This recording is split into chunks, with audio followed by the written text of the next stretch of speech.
মিনাশ-শাইতানির রাজিম বিসমিল্লাহির রহমানির রহিম রাব্বি জিদনি ইলমা রাব্বি ইশরাহ লি সাদরি আমরি ওয়াহলুল উকদাতাম মিন লিসানি কালেমা তাইয়্যিবা লা ইলাহা ইল্লাল্লাহু মুহাম্মাদুর রাসূলুল্লাহ কালেমা শাহাদাত আশহাদু আল্লা ইলাহা ইল্লাল্লাহু ওয়াহদাহু লা শারীকা লাহু আশহাদু আন্না মুহাম্মাদান আবদুহু ওয়া রাসূলুহু।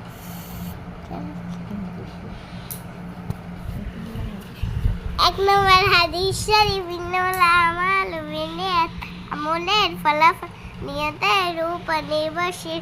২ নম্বর হাদিস শরীফ তালাবুল ইলমি ফারিদাতুন আলা কুল্লি মুসলিমিন। হাদিসের অর্থ ইলমের শিক্ষা করা প্রত্যেক মুসলমানের উপর ফরজ।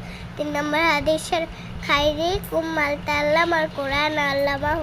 হাদিসের অর্থ তোমাদের মধ্যে সর্বোত্তম ওই ব্যক্তি যে কোরআন শেখে এবং অন্যদের শিক্ষা দেয়। ৪ নম্বর হাদিস শরীফ বালিগু আন্নি ওয়ালাউ আয়াতান।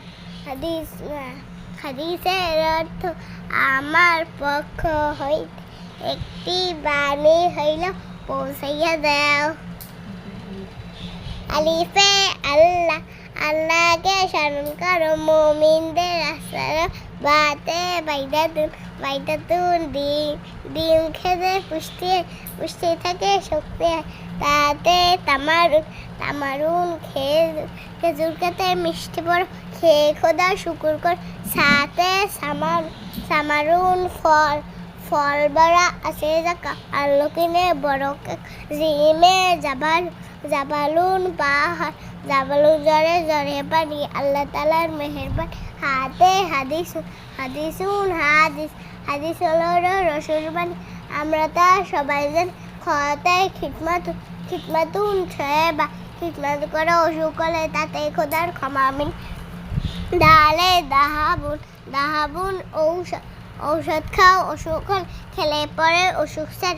জালে জাহাবুন স্বর্ণ জাহাবুন গলায় দিয়ে তাসফিরে লুকিয়ে।